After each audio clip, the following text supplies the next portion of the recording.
Perfume की बोतल टूट जाएगी।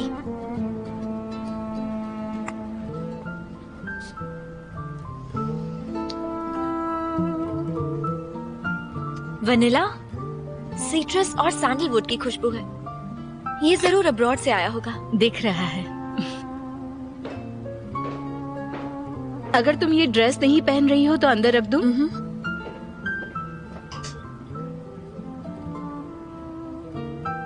जरा यहाँ आओ माँ। क्या दिखाना चाहती हो बेटा? यूं ही देखो ना, खुला आसमान है, नीचे जमीन है, कितना अच्छा नजारा है। अच्छे नजारे देखने से हसरतें पैदा होती हैं, इसलिए इनसे दूर रहने में ही समझदारी है। जितना देखोगे उतना ललचाओगे, और वहां से समंदर नहीं दिखने वाला। जाकर सफाई कर लूं? रुकिए माँ, मैं आपकी मदद कर देती हूँ।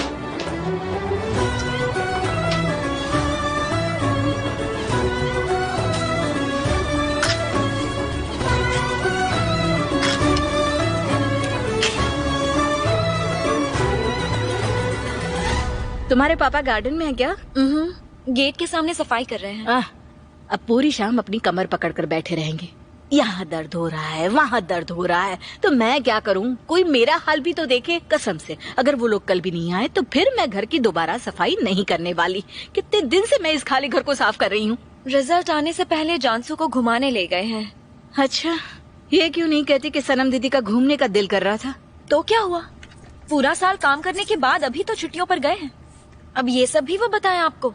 वाह वाह वाह वाह, अपनी मैडम के खिलाफ तो एक शब्द भी नहीं सुन सकती तुम। जी नहीं, वो मेरी मैडम नहीं है, आपकी मैडम है। रुको,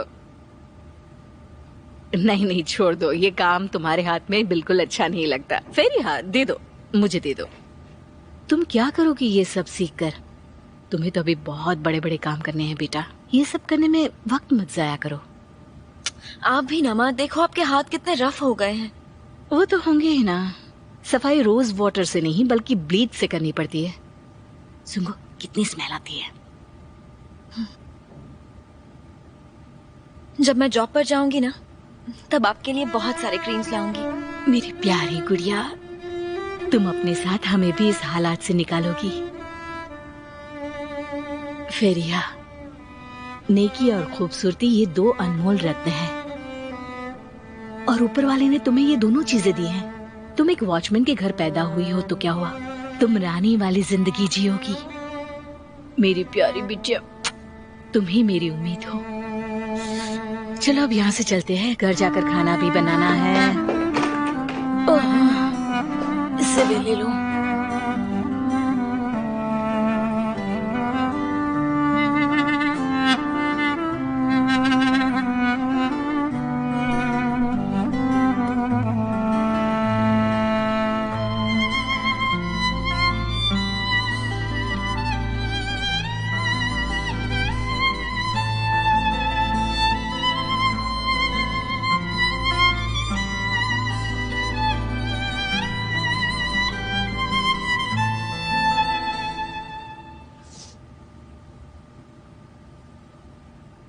फेरिहा, खाना तैयार है बेटा। आ रही हूँ माँ।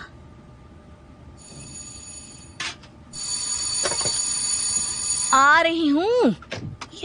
ये क्या हाल बनाया है, पूरे कपड़े गंदे कर दिए। अंदर आओ, चलो। माँ जल्दी बताओ, भैया कहाँ है? अंदर है, लेकिन पहले तुम गंदे कपड़े उतारो। चलो चलो चलो। भैया भैया। ठीक है ठीक है ठीक है ठीक है, आ जाओ बैठ जाओ। वो सब बाद में, पहले अंदर जाकर कपड़े बदलो और हाथ मुंह धोकर आओ। ठीक से हाथ धोना। तुम भी ले लो। ये आपके लिए। आइए बैठिए पापा। हाँ, मैं तो आ गया। वैसे आज बड़े बड़े लोग हमारे साथ खाना खाएंगे। आप तो जानते ही हो मुझे टाइम ही नहीं मिल पाता है। सबसे ज्यादा बिजी तो तुम रहते हो बेटा।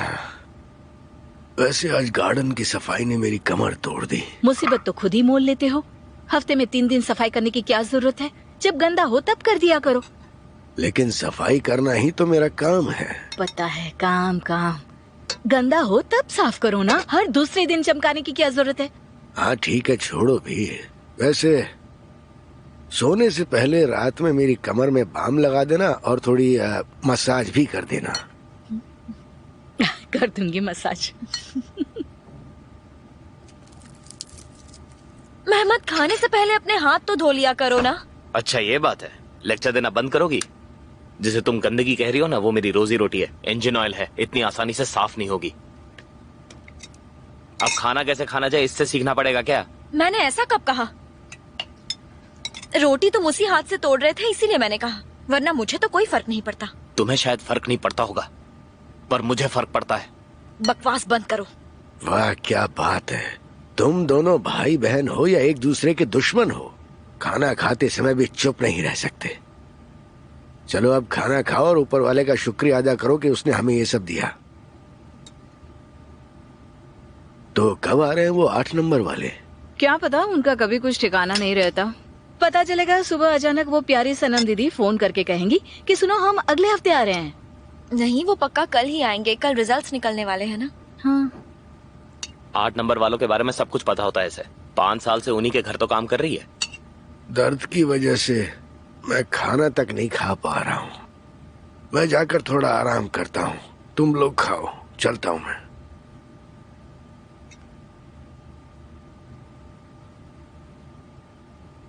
एक बार उस लड़की को कॉलेज जाने दो, मुड़कर भी तुम्हारी शक्ल नहीं देखेगी।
ओमर चलो उठो बेटा। अरे क्या पे पे पे पे कर रहा है, शोर मचा कर रखा है। आता तो ऐसे नवाब बनकर है कि सब सड़क पर इसे तैयार खड़े मिलने चाहिए। जरा इसे देखो, गांव से जब हमारा रिश्तेदार आता है तब तो ऐसे भाग के नहीं जाती है। तुम्हारा हर बात में गांव का जिक्र करना बहुत जरूरी है। मेहमद इधर आओ बेटा, जरा मेरी मदद कर दो। जानसू, हाय। कैसी हो तुम?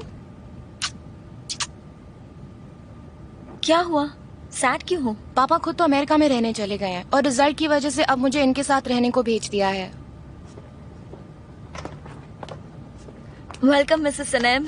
हाँ थैंक यू, मुझसे दूर ही रहो, आप मेरी तबीयत थोड़ी खराब है। आपका स्वागत है। आइए, स्वागत है। Thank you. सनम दीदी आज मैं 6 नंबर में रहूंगी, अगर कुछ चाहिए तो बुलवा लेना मुझे। उसकी जरूरत नहीं, फरिया है ना, उससे कह दूंगी। फेरिया को काम है घर पर। हाँ फेरिया प्लीज तुम आ जाओ ना, पापा भी नहीं है, मैं बिल्कुल अकेली हूँ। अच्छा ठीक है,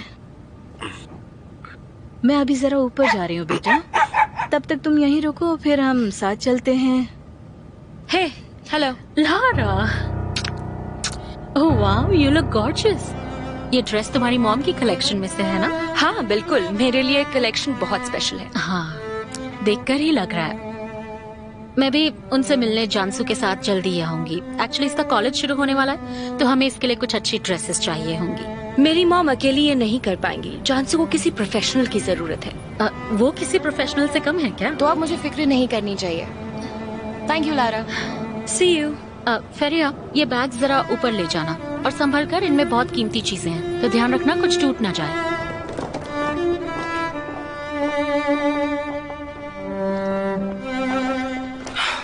यार मैं अब उस औरत को और बर्दाश्त नहीं कर सकती हूँ। मैडम का मूड इसलिए खराब हो रहा है क्योंकि मेरी वजह से वो यूएस नहीं जा पा रही हैं पापा के पास। तुम उनके बारे में क्यों सोच रही हो?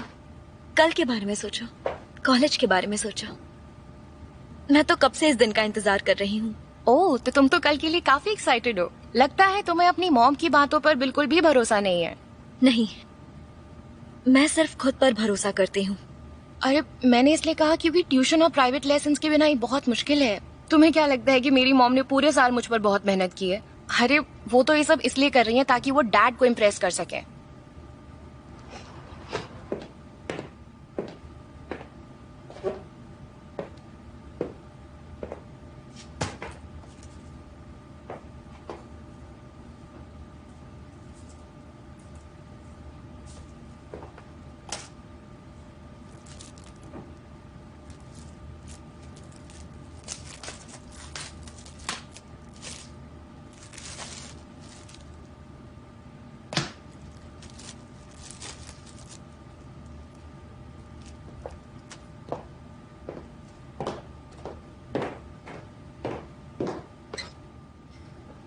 जॉन्सो बेटा, गुड, तुम लोगों ने अनपैक कर लिया है।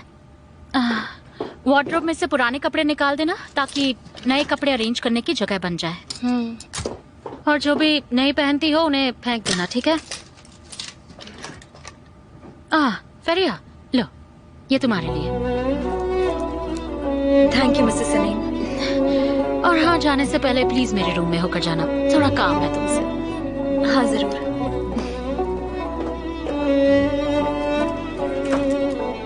हद करती है। इनमें से मैं एक भी ड्रेस नहीं पहनती हूँ और वो जानबूझ के हमेशा ऐसे ही कपड़े लाकर देती हैं जो मैं कभी भी नहीं पहनूं। परेशान करके रख दिया मुझे। ये देखो, फिर अगर तुम्हें कुछ पसंद हो तो तुम इनमें से ले जा सकती हो।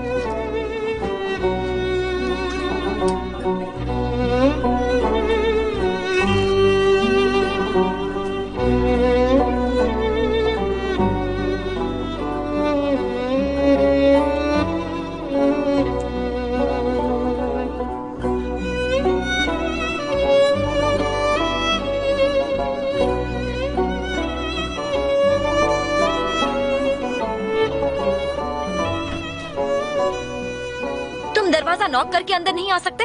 अब मुझे भी परमिशन चाहिए। और ये सब क्या है? ये मेरे कपड़े हैं। और ये कपड़े पहन के कहाँ जाओगी? वापस दो, ये मुझे जानसू ने दिए हैं। देख लिया तुम्हारी जानसू को, उसकी मॉम ने तुम्हें करीब भी आने नहीं दिया।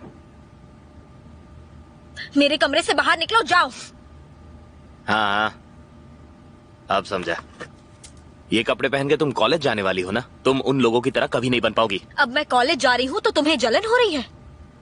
तुमने तो स्कूल की पढ़ाई भी नहीं पूरी की है और मैं कॉलेज जा रही हूँ तो तुम्हें प्रॉब्लम हो रही है? उसकी फीस देने के लिए उसकी मॉम है, तुम्हारी फीस कौन देगा? सारे कपड़े मेहमत, ये तुम क्या कर रहे हो? छोड़ो इन्हें। बकवास। ये तुम्हारे नहीं है, वो आईना भी तुम्हारा नहीं है जिसमें तुम अपने आप को देखती हो। हटो, अरे हटो, जाने दो मुझे ये वापस दो। ये क्या हो रहा है? बाहर तक तुम दोनों की आवाज आ रही है। आपकी बेटी से पूछो क्या हो रहा है। 8 नंबर वालों से उनके फटे पुराने कपड़े भीख मांग के ले आई है। तो क्या हुआ बेटा, क्या हुआ? झांसू ने दिए होंगे। और देखो, ये पुराने नहीं है, बिल्कुल नए कपड़े हैं। तो इसमें दिक्कत क्या है? हाँ माँ, कोई दिक्कत नहीं है। ऐसे कपड़े पहनने के लिए तो बनी है ये। जिस दिन सड़क पर इसके साथ कुछ गलत होगा ना, तब समझ में आएगा इसे। मेहमत,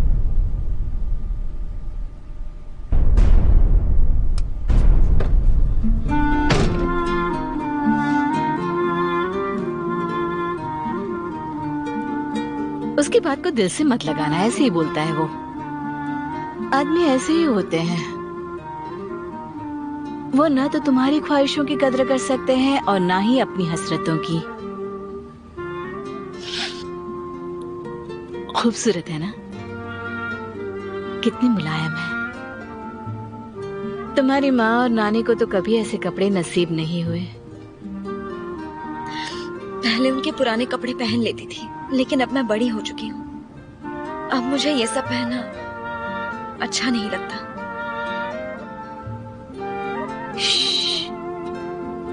ऊपर वाले ने चाहा तो ये सिलसिला जल्दी खत्म हो जाएगा। उदास मत हो, रो मत, चुप हो जाओ। चलो अब मैं जाती हूँ, पापा आते ही होंगे।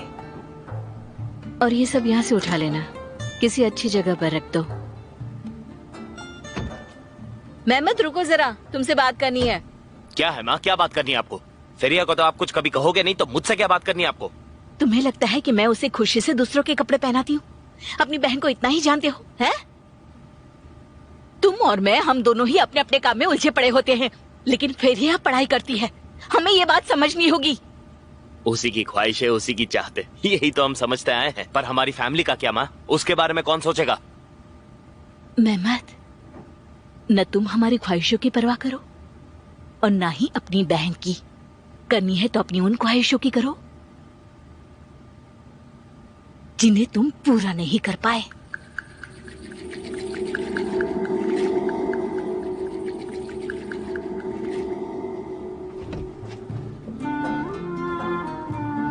माँ, क्या हुआ? गिर गया। गिर गया? कहाँ गिर गया मेरा बच्चा? अंदर आ जाओ, आ जाओ, आ जाओ बेटा। इस घर में मुसीबतें खत्म होने का नाम ही नहीं लेती। बहुत दर्द हो रहा है क्या बेटा? हाँ।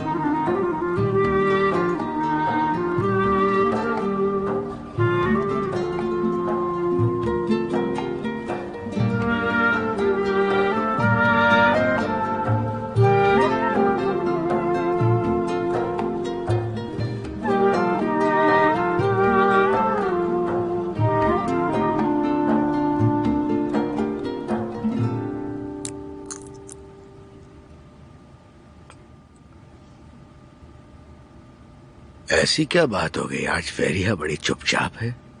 तुम्हें कुछ पता है क्या जहरा? नहीं, कोई बात तो नहीं हुई। कल उसका रिजल्ट है शायद, इसलिए। नहीं नहीं, मुझे पता है। मेहमत से उसका झगड़ा हुआ था। तो क्या हुआ? भाई बहन लड़ते हैं, झगड़ते हैं, फिर एक भी तो हो जाते हैं। टेंशन मत लिया करो। उसका कॉलेज शुरू होने से पहले ही हमारे घर में टेंशन शुरू हो गई है। घर के इकलौते बेटे ने तो स्कूल की पढ़ाई भी पूरी नहीं की, जबकि बेटी कॉलेज जाने वाली है। ये है टेंशन की असल जड़। तुम कहना क्या चाहते हो? लड़का नहीं जा पाया इसलिए उसे भी कॉलेज नहीं भेजना चाहिए हमें? माना वो पढ़ाई में बहुत अच्छी है, लेकिन अगर कॉलेज ना जा पाए तो क्या फर्क पड़ेगा? उसे फिर भी कोई अच्छा लड़का मिल सकता है। बस बहुत हो गया, अब चुप भी हो जाइए। बेटी के अरमानों को ऐसे कुचलने नहीं दूंगी। मेरी बेटी पढ़ेगी और उसका नसीब वहीं पर खुलेगा। अरे अरे, मैंने ऐसा कब कहा कि उसके अरमानों को कुचल दो? तुम्हें क्या पता उसके नसीब में कौन लिखा है? हाँ, बस रिश्ता अच्छी जगह होना चाहिए। हमें ही देखो, तुम कितने साल की थी जब हमारी शादी हुई थी? हाँ? लेकिन तुम कितनी समझदार थी। अगर तुम्हारी उम्र कम है, ये सोचकर अगर हमारा रिश्ता नहीं होता तो सोचो क्या होता। हाँ? हमारा रास्ता पहाड़ों पत्थरों से होकर गुजरता था, लेकिन हमारी बेटी का रास्ता ऐसा नहीं है। खिड़की से झांककर जरा बाहर देखो और बताओ कि ये रास्ता भी वैसा ही है क्या? तुम गलत समझ रही हो। देखो, मैं उसे पढ़ने से नहीं रोक रहा। उसकी किस्मत में जो लिखा है वो तो होगा ही। एडमिशन हो तो परेशानी और ना हो तो परेशानी। उम्र के साथ साथ मेरी उम्मीदें भी घटती जा रही हैं जहरा। फिर भी मैंने जिंदगी से कभी मुंह नहीं मोड़ा है।